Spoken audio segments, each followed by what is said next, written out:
आज बहुत बढ़िया भजन है।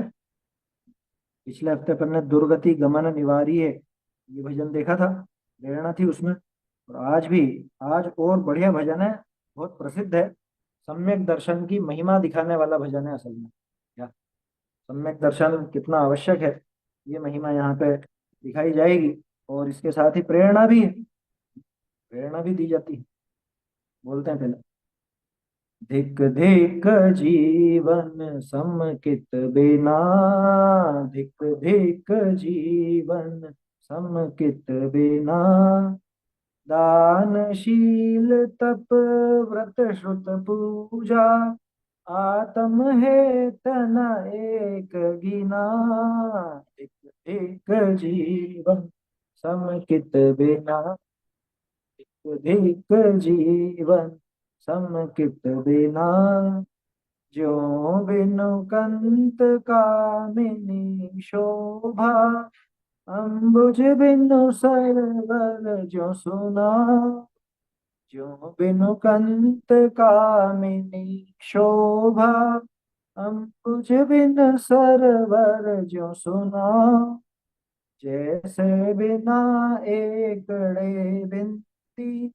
त्यों समकित बिन सरब गुना।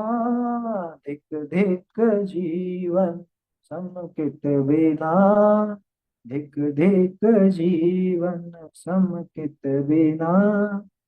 जैसे भूप बिना सब सेना। नीव बिना मंदिर चुनना। जैसे चंद विहुनी रजनी। इन्हें आदि जानो निपुणा। धिक धिक जीवन समकित बिना। धिक धिक जीवन समकित बिना। देव जिनेन्द्र साधु गुरु करुणा। धर्म राग व्यवहार भना। देव जिनेन्द्र साधु गुरु करुणा। धर्म राग व्यवहार भना। निश्चय देव धर्म गुरु आतम। ध्यानत गहि मन वचन तना। धिक धिक जीवन समकित बिना। धिक जीवन समकित बिना। देखिए बढ़िया भजन है। क्या कह रहे हैं? धिक धिक जीवन। ये जीवन तो बिल्कुल धिक्कार है ऐसे जीवन। ऐसे जीवन को अगर समकित के बिना हो तो, सम्यक दर्शन के बिना इस जीवन को धिक्कार है, वास्तव में धिक्कार है। क्यों? ये क्या कर लिया ये बताओ। ये जन्म लेकर भी, मनुष्य भाव लेकर भी, है इतना ऊंचा श्रेष्ठ कुल जैन दर्शन जैन धर्म पाकर के भी क्या कर लिया अगर सम्यक तो नहीं हुआ तो? है? क्या सिद्धि हुई? इसलिए ऐसे जीवन को तो धिक्कार है। ऐसे सब चीजों को धिक्कार है जो सम्यक दर्शन की तरफ नहीं ले जाते। क्या आज तक ये जीवन ऐसा बीता जैसे वास्तव में कुछ मिला ही नहीं हो। ये जीवन पूरा बर्बाद बेकार सम्यक दर्शन के बिना। ये बिल्कुल अंदर बैठ जानी चाहिए बात। क्या ये सम्यक दर्शन के बिना तो ये सब व्यर्थ है बिल्कुल। समझ में ही बात। देखो क्या कह रहे हैं। दान, शील, तप, व्रत, श्रुत। श्रुत पूजा। श्रुत अलग भी ले सकते हो, पूजा अलग भी ले सकते हो, श्रुत पूजा एक साथ भी ले सकते हो। आत्म हेत न एक गिना। देखो अपने तो योग ऐसे बैठ जाते हैं। अभी मोक्षमा प्रकाशक में भी वो प्रकरण चल रहा है। वहां पे आचरण का ही है मुख्यता, और तत्व ज्ञान की बुद्धि नहीं है उसको, वही बात यहाँ पे क्या। दान, शील, तप, व्रत, श्रुत पूजा। दान समझते ही हैं सभी। दान की बात अभी चल रही है अपने पुरुषार्थ सिद्धि उपाय में। शील। शील किसे कहा जाता है? जो सहायक व्रत होते हैं, गुण व्रत होते हैं, या शिक्षा व्रत होते हैं, अथवा मुनिराज के अपन देखे हैं तो जो 28 मूल गुण है, 5 महाव्रतों के अतिरिक्त जो मूल गुण है, वो सब शील है उसमें। तप ना, 12 प्रकार के तप बताए ही हैं। व्रत, किसी भी तरह के व्रत आदि धारण करना, नियम वगैरह लेना। श्रुत पूजा। श्रुत पूजा माने स्वाध्याय, अथवा श्रुत यानी श्रुताभ्यास, और पूजा माने देव पूजा वगैरह। ये सब आत्म हेत न एक गिना। इनमें से एक भी आत्महित के लिए नहीं है। अगर सम्यक दर्शन नहीं है इनमें से एक भी आत्मा का कल्याण करने वाला नहीं है।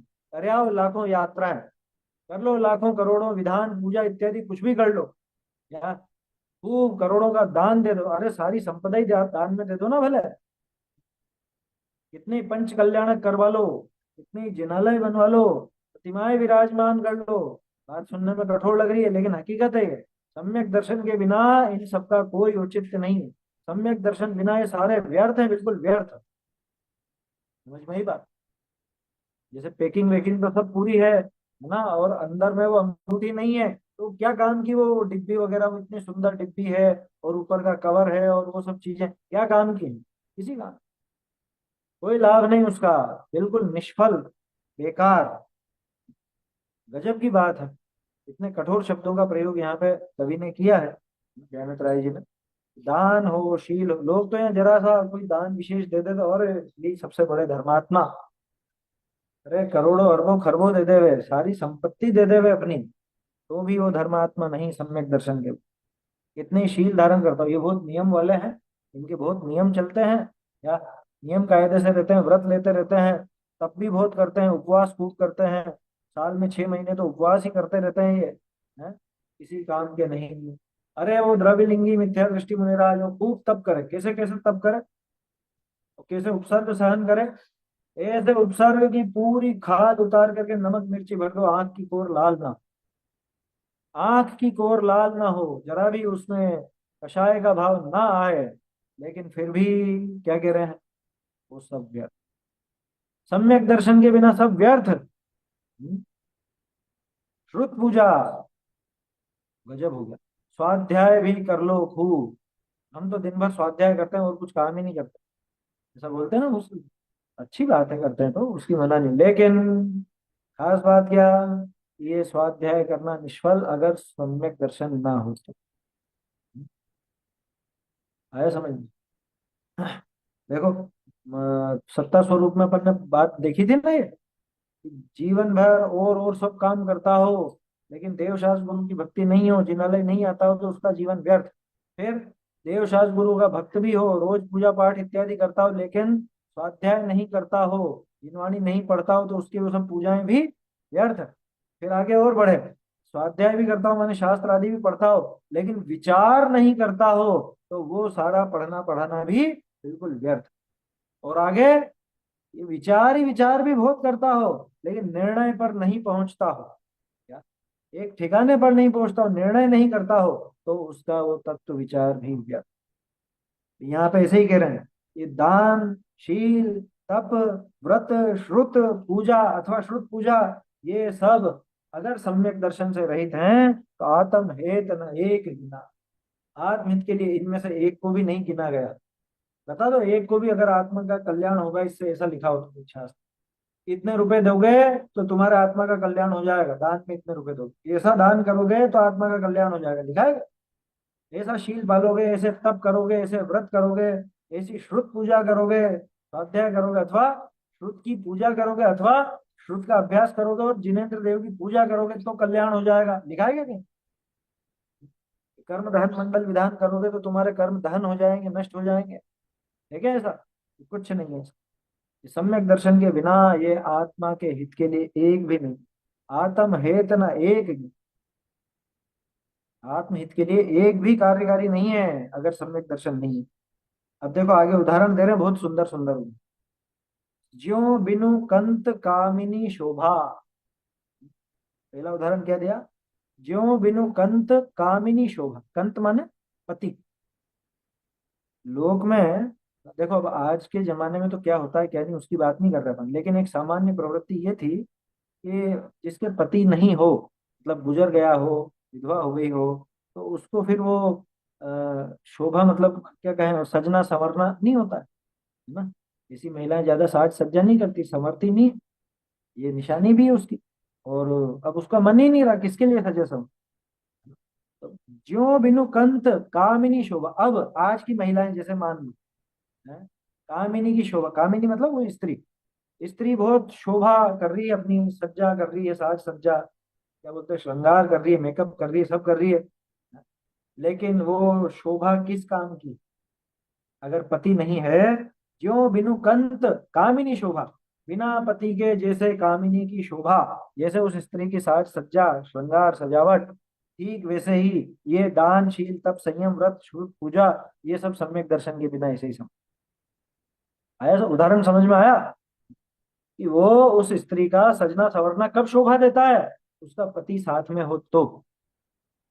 अब पति साथ में नहीं है, मतलब विरह हो गया, उसका विछोह हो गया, मर गया है, तो फिर इसको ये सजना संवरना शोभा नहीं देता। फिर तो लोग बातें बनाएंगे इसके बाद, अरे इसका चाल चलन सही नहीं है, हैं? पति के गुजरने के बाद फिर ऐसे ऐसे कपड़े पहनना और इस तरह से वो श्रृंगार करना और ये सब, ये शोभा नहीं देता। होता था ना पहले, तो इसी तरह का होता था वही।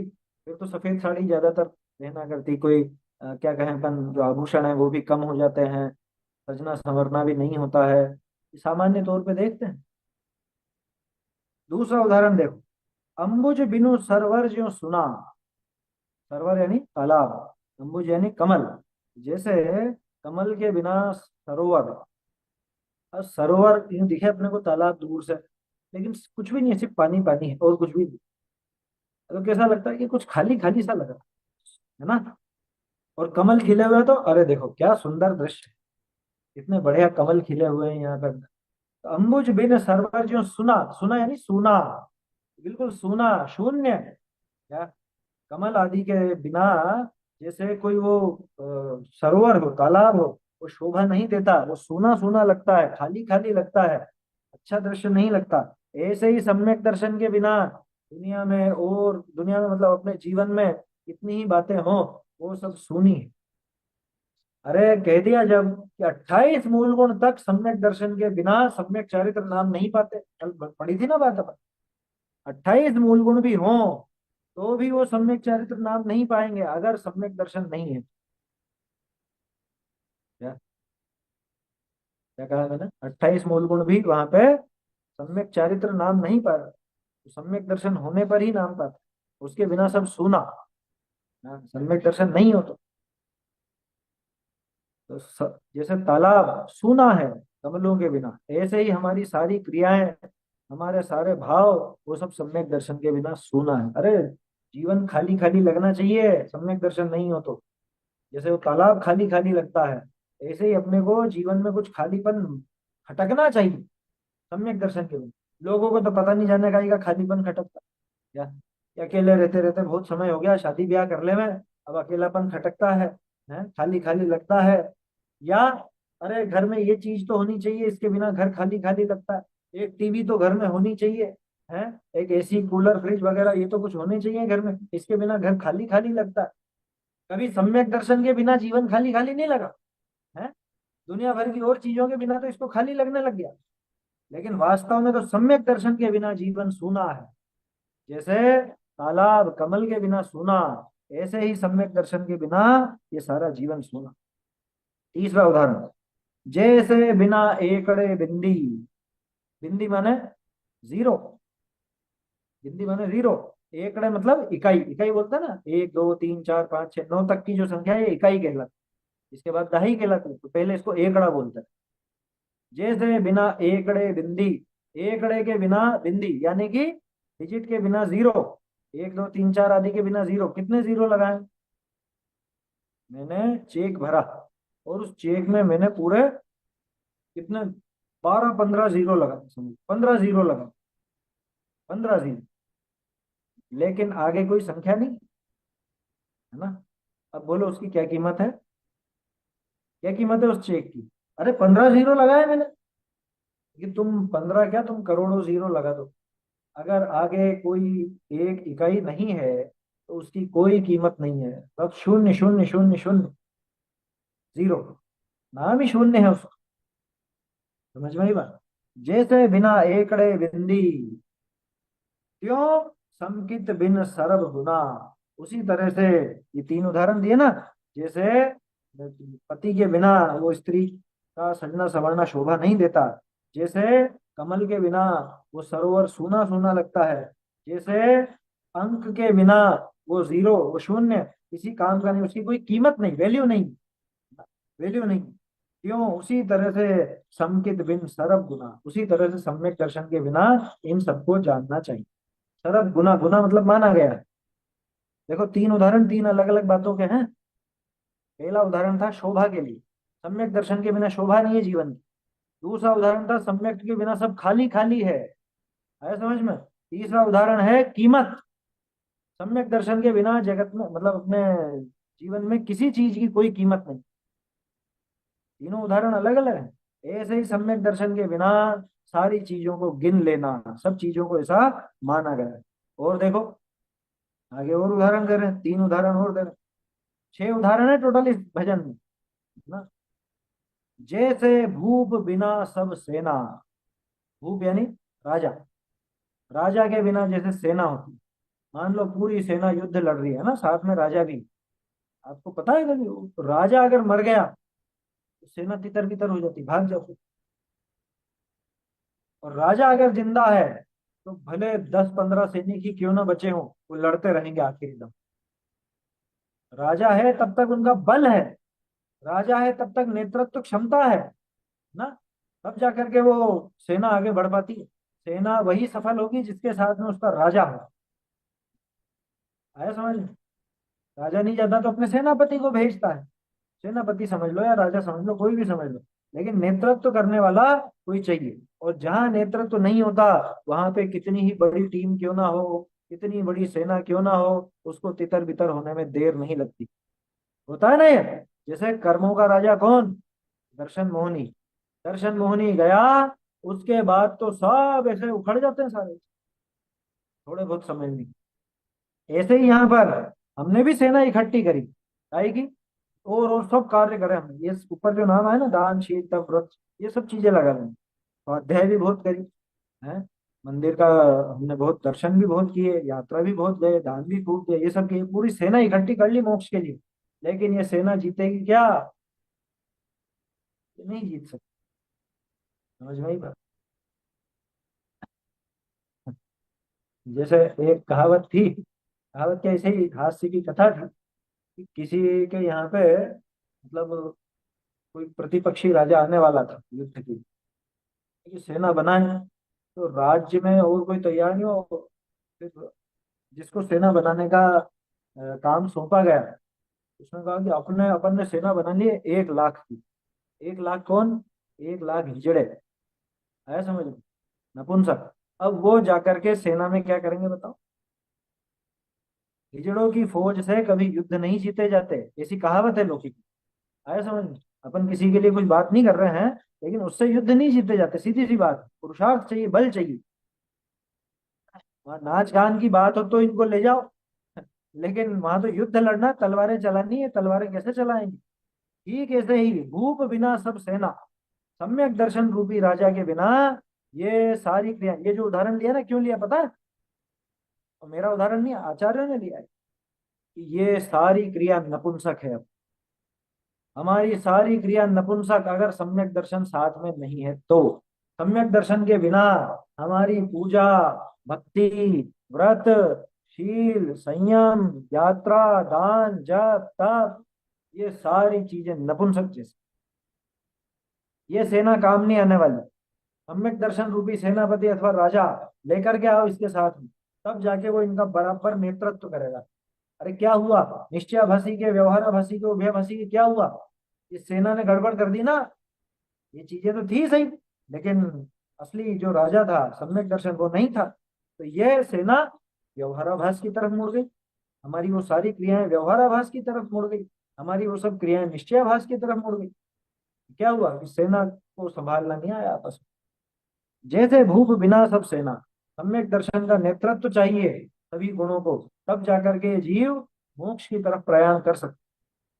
और देखो, नींव बिना मंदिर चुनना, मंदिर माने मकान, मकान की चुनाई, मकान बनवाना, क्या ठीक है साहब, ये बड़ा प्लॉट बना लो, और निर्माण चालू हो गया बिना नींव खोदे। ना तो नींव खोदी ना नींव भरी, है ना।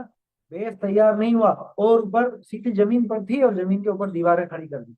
बोलो वो मकान कितना स्थायी रहने वाला? टिकेगा क्या वो? ढह जाएगा वो। आया समझ में? थोड़ी तेज आंधी तूफान आए, बारिश हुई, जिसमें ढह जाएगा। ऐसा लोग बाग मकान बनाते हैं तो उसकी गहरी नींव भी देते हैं, जितनी गहरी दे सकते हैं उतनी देते हैं, उसका भी माप होता है। उस नींव के बिना अगर मंदिर चुना जाए, यानी कि घर बनाया जाए, मंदिर का अर्थ मकान, नींव के बिना अगर घर बनाया जाए तो वो टिकने वाला नहीं है, वो तो नष्ट भ्रष्ट हो जाएगा थोड़े ही समय में। ठीक ऐसे ही सम्यक दर्शन के बिना ये सारे के सारे कार्य समाप्त हो जाने वाले, होंगे ही होंगे। क्यों? क्योंकि यहाँ से ज्यादा स्वर्ग में चला जाएगा, और वहां से विषय भोग भोग करके फिर तो निगोज इत्यादि नहीं जाए, है ना, तिर्यंच बन जाए, नरक निगोद आदि का ही वहीं की यात्रा कर। जैसे भूख बिना सब सेना, नींव बिना मंदिर चुनना। और देखो अंतिम, जैसे चंद्र विहूनी रजनी, रात कौन सी अच्छी लगती है? अमावस की पूर्णिमा? जैसे चंद्र विहूनी रजनी, अमावस की रात देखो, बिल्कुल ऐसा लग रहा है क्या, बिल्कुल काली काली, पूरा आसमान काला। अमावस पे चांद नहीं निकलता ना, तो बाकी दिन तो चंद्रमा रहता है। तो चंद विहूनी रजनी, विहूनी यानी चंद्र से रहित, चंद्रमा से रहित, रजनी माने रात। जैसे रात की शोभा तो चंद्रमा से है ना, रात की शोभा किससे? चंद्रमा से। चंद्रमा हो तो अच्छा लगता है, अरे देखो कितना सुंदर चंद्रमा है, कितना बढ़िया सीन है, लोग आप फोटो खिंचाते हैं। अमावस पे कौन खिंचाता है? कि देखो अमावस पे फोटो खिंचा है, क्या दिख रहा है पीछे? काला काला, कुछ भी नहीं है। जैसे चंद विहूनी रजनी, चंद्रमा से रहित रात्रि हो, इन्हें आदि जानो निपुणा। इन्हें आदि, इन्हें आदि लेकर, यानी कि छह तो उदाहरण दिए, ऐसे और भी समझ लेना। निपुणा, निपुण पुरुष, ज्ञानी जन, ऐसे समझ लो कि सम्यक दर्शन के बिना जीव का सभी क्रियाकांड किस प्रकार का है, पूरा जीवन किस तरह का है। जैसे कैसे उदाहरण दिए, जैसे ऊपर तीन अलग अलग बातों के लिए दिए, ऐसे ये भी तीन अलग अलग बातों के लिए। भूप विना सेना, ये नेतृत्व के लिए कि कौन ले जाएगा सेना को वहां तक, मोक्ष तक का युद्ध कौन लड़ेगा। ऐसे ही नींव बिना मंदिर चुनना, ये आधार के लिए। ये सम्यक दर्शन आधार है इन सबका। ये बताओ, सम्यक ज्ञान सम्यक चारित्र का आधार कौन है? क्या बिना सम्यक दर्शन के सम्यक ज्ञान हो सकता है? क्या बिना सम्यक दर्शन के चारित्र, सम्यक चारित्र नाम पा सकता है? नहीं। आधार कौन है सम्यक ज्ञान का, और सम्यक चारित्र का आधार कौन है? सम्यक दर्शन। सम्यक तो ही इन सब का आधार है, इसलिए नींव का उदाहरण लिया। और जैसे चंद बिहुनी रजनी, जैसे वो काली रात, उसमें बिल्कुल अंधकार होता है ना, उसमें इधर उधर गिरते पड़ते रहोगे चंद्रमा के बिना। ठीक उसी तरह से सम्यक दर्शन के बिना इधर से उधर, ये काली कराल, कराल रात्रि, कराल बोलते हैं ना बहुत, जैसे क्या कहें अपन, डरावनी हो, खतरनाक हो, ऐसी रात है। सम्यक दर्शन के बिना तो अंधेरी रात में भटकने जैसा काम। छह उदाहरण दिए, इनको और लगा लेना, इनके जैसे और भी समझ लेना, आया समझ में? ऐसा। और देखो, देव जिनेन्द्र, अब यहाँ पे बता रहे हैं सम्यक दर्शन क्या है। देखो, देव कौन है? देव जिनेन्द्र, जिनेन्द्र देव, है ना। जगत में एक ही देव है, सच्चे देव कौन? जिनेन्द्र भगवान। कौन है? हाँ, जिनेन्द्र भगवान ही सच्चे देव। समझ में ही बात, और कोई देव नहीं, उन्हीं के आगे अपना सिर झुकना चाहिए। किसी और को ऐसे ऐसे नहीं करना, हाँ, ये भी भगवान, ये भी भगवान, ऐसे नहीं करना कभी। देव जिनेन्द्र। गुरु कौन? साधु, जो अपने नग्न दिगंबर मुनिराज होते हैं, वही गुरु हैं ना, वही गुरु हैं जो सच्चे मुनिराज होते हैं। और धर्म कैसा? करुणामयी धर्म, अहिंसा धर्म, अहिंसा को धर्म कहा ना। इनका जो राग है, इसका, देव का, गुरु का, धर्म का, इनका जो राग है वो व्यवहार बना, उसको व्यवहार सम्यक दर्शन कहा गया। क्या? सच्चे देव शास्त्र गुरु के प्रति जो भक्ति भाव होता है, उसे तो सम्यक दर्शन कहते हैं ना। व्यवहार से, उसे व्यवहार से सम्यक दर्शन कहा जाता है। तो सच्चे देव शास्त्र गुरु के प्रति जो राग है, राग माने वो अपने को अच्छे लगते हैं ना, भगवान अच्छे लगते हैं, जिनवाणी अच्छी लगती है, देव शास्त्र गुरु के प्रति जो राग है, उसको व्यवहार से सम्यक दर्शन का। और निश्चय से, नीचे देव धर्म गुरु आतम, देखो ये तो शास्त्रों की बात आ गई। निश्चय से सम्यक दर्शन कौन है? निश्चय से पहले तो आत्मा कौन है? ये निश्चय से देव आत्मा ही, निश्चय से धर्म आत्मा ही है, निश्चय से गुरु आत्मा ही है ना। निश्चय से देव गुरु धर्म ये सब आत्मा ही है। ज्ञानंद राय जी कह रहे हैं कही मन वचन तन, कि इसको ग्रहण करो, किसको, देव गुरु धर्म को, नहीं, तुम सम्यक दर्शन को धारण करो। क्योंकि लिखा ना धिक धिक जीवन समकित बिना। ये जो कहा गया कि कही मन वचन तना, मन से वचन से काय से, तना यानी काय, तन यानी काय होता है, मन वचन काय से इस सम्यक दर्शन को धारण करो। कैसे सम्यक दर्शन को, ये जो व्यवहार सम्यक दर्शन कहा है, देव शास्त्र गुरु का श्रद्धान, उसे भी धारण करो। और नीचे देव गुरु धर्म गुरु आत्म, तो निश्चय से देव भी आत्मा, निश्चय से गुरु भी आत्मा, निश्चय से धर्म भी आत्मा। तो निश्चय से सम्यक दर्शन किसको कहेंगे, जैसे व्यवहार से देव गुरु शास्त्र की श्रद्धा को सम्यक दर्शन कहा, तो निश्चय से आत्मा ही ये सब है, तो आत्मा की श्रद्धा ही वास्तव में सम्यक दर्शन। इनको मन वचन काय से धारण करो, निश्चय सम्यक्त और व्यवहार सम्यक्त को मन वचन काय सहित धारण करो। ऐसा सुंदर भजन है, धिक धिक जीवन समकित बिना। इसकी एक ऑडियो भी है, पहले भी शायद ग्रुप पर भेजी होगी मैंने, वापस भेज देंगे, आज प्रकरण आया है। इस तरह से भजन अपन ने देखा, सम्यक दर्शन के बिना जीवन वास्तव में धिक्कार लायक है। इसलिए अपने को सम्यक दर्शन का उपाय करना ही चाहिए, है समझ। बिना सम्यक दर्शन के जीवन समाप्त ना हो जाए, ये ध्यान रखना। ये तो चला जाएगा अंत काल की तरह, ये भाव भी ऐसे ही निकल जाए। अपने को ऐसा काम नहीं करना, सम्यक दर्शन जरूर प्राप्त करना, ऐसा है।